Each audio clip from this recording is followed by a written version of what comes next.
I'm Adam, and here with Gordie and Mr. Chill from Big Sugar. How's it going, guys? Real good. Good to see you, Adam. You too. Yeah, man. Now, Big Sugar is a band that's always been, as far as I know, well known for your live shows. Now, 24, give or take 24 years in, you're putting out your first standalone live release, I think?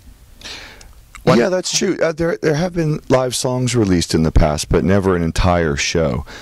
We put out a greatest hits record 10 years ago, and some people got a bonus. Yeah, there's a bonus, tracks on that of live. Yeah, but those were all that was compiled from different shows from different years, just select tracks that we had kicking around. But this is an entire concert movie. And the show in near its entirety. So yeah, it's the first time for that. What do you feel this was the time, this tour or this show? Because somebody filmed one.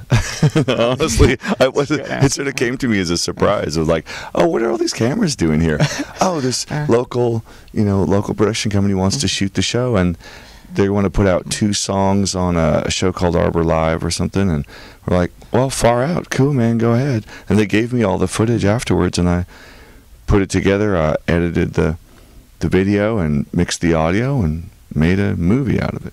Well, that answers my next question. Obviously, this was a typical show on that tour, right? You didn't go all out because it was being filmed. Yeah, it was just like the 10 shows before and the 20 shows after. Yeah, just in a great setting, at the Burton Cummings Theater in Winnipeg. But yeah, there was like all the other shows that were going on at that time. And we go all out.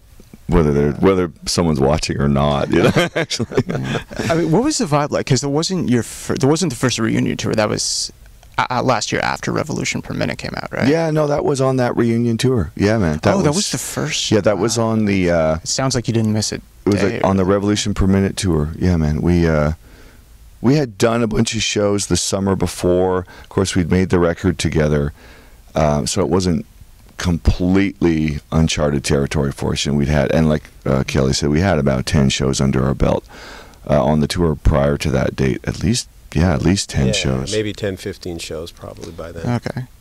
And in addition to the 5 members of Big Sugar, the set, and I'm guessing the whole tour features the other 2 members of Widemouth Mason and Meredith Shaw also with you. Were you collaborating like that the whole tour? Yeah, the whole Revolution Per Minute tour. Meredith had written a bunch of songs with us for the album, and I had produced a record for her, and she just was part of our scene. And I was like, well, look, Widemouth Mason's coming on the tour. We just finished a Widemouth record. I'll be playing with Widemouth. Like, let's just all play together. Meredith, why don't you hop? We got one more bunk in the bus. Girlfriend, just hop on. Let's go. So we basically just went on tour with all of our pals with us, so that we could have just a really good musical experience and personal experience as well. How do you go about putting a set list together nowadays with 6 albums of songs to choose from? Yeah, well, and we've done a lot of touring in the last 2.5 years, so I try to keep set lists on my laptop, and I cross-reference when was the last time we played this city, what did we play last time. Don't want to give people the exact same set, Sure. And even night to night, we go through the sets and go, okay, what did we do last night? What can we do tonight?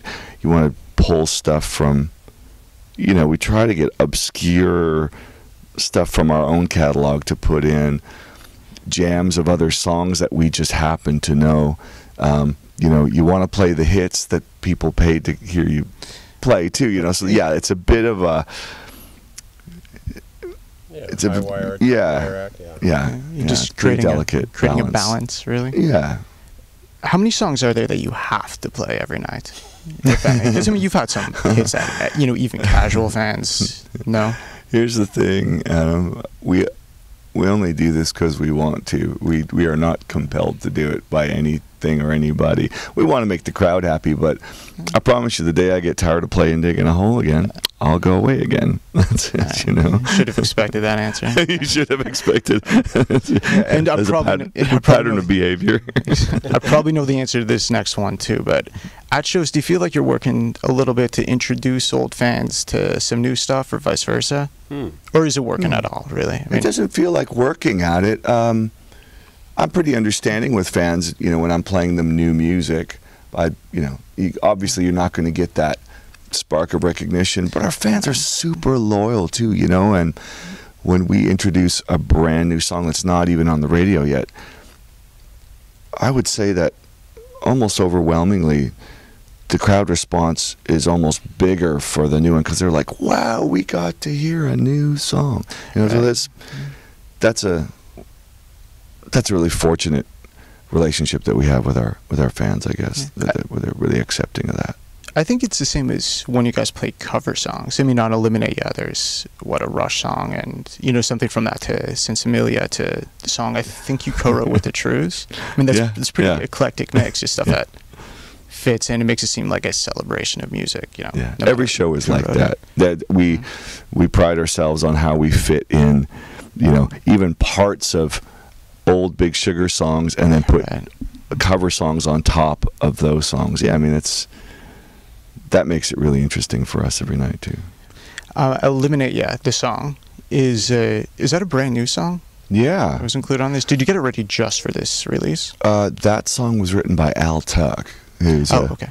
So you've heard of him, Al Tuck? So he's a songwriter from Prince Edward Island, I think. And Joel Plaskett hit me to his writing. And he's a big influence on Joel, who's somebody I've worked with a lot and respect his opinion artistically. And he's always, we're always sending each other emails back and forth. "Oh, dude, have you checked this out? YouTube link, insert here." So he hit me to this Al Tuck song and was like, "Oh, man, this would be the best Big Sugar song ever."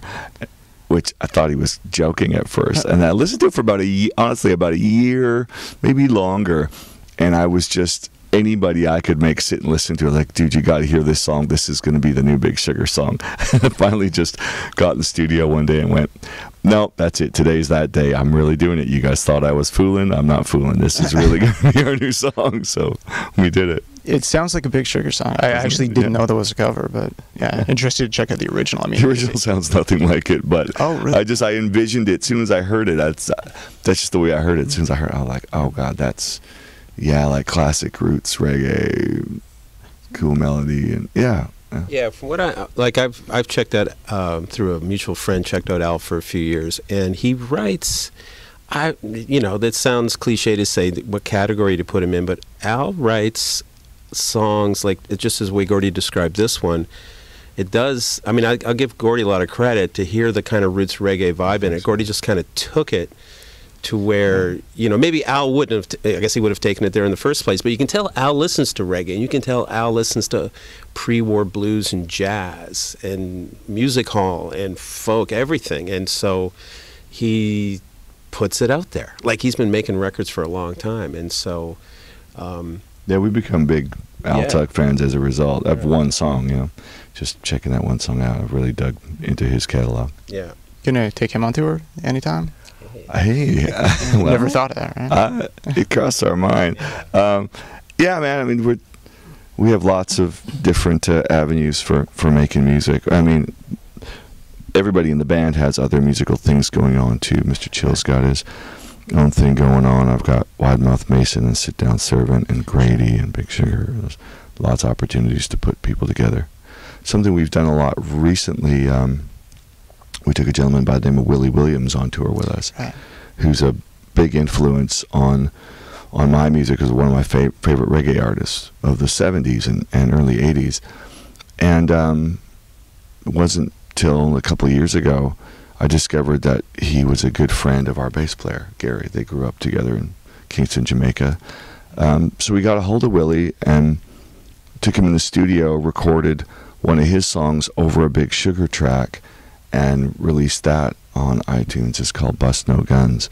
And I was just pinching myself. I was like, we really get to do this? This is the guy, this is my guy, and we're in his studio and he's singing his song over a Big Sugar track. I was like, to me, I mean, these aren't career moves, I mean, these are artistic moves. These are things that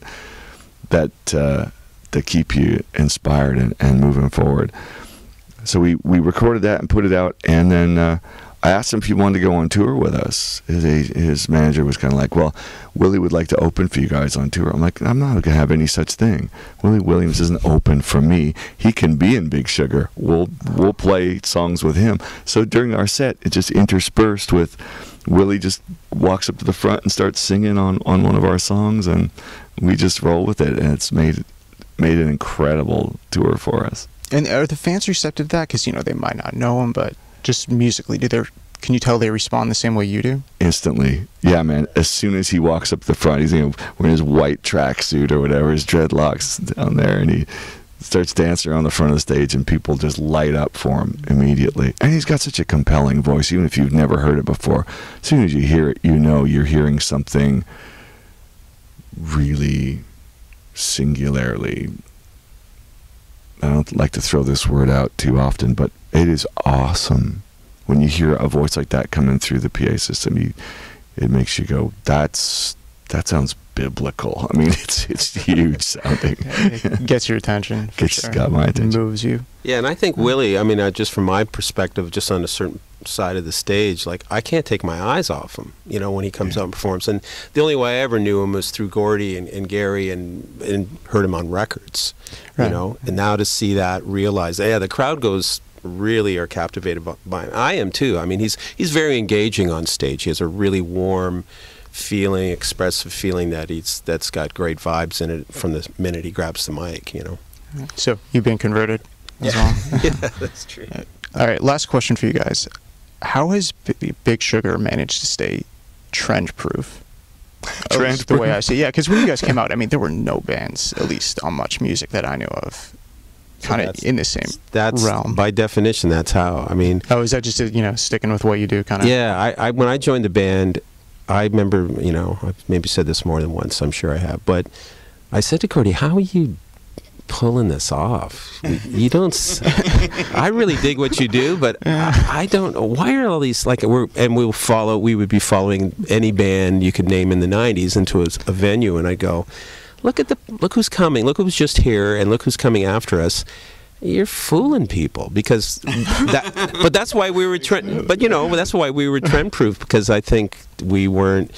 Somebody just said, yeah, this sounds really cool. Let's record. Let's get a record deal, and let's put this band out there. But so I think we always were trend proof because we were never like any other band at the time, and we were never chasing it. Yeah. You know, like we didn't. People will often put shiny things in front of you and say, well, look, all you got to do is what we tell you, and we can give you this. And I've always just gone, okay, whatever, dude, that's fine, knock yourself out, but we're fine. We're just going to do what we're doing.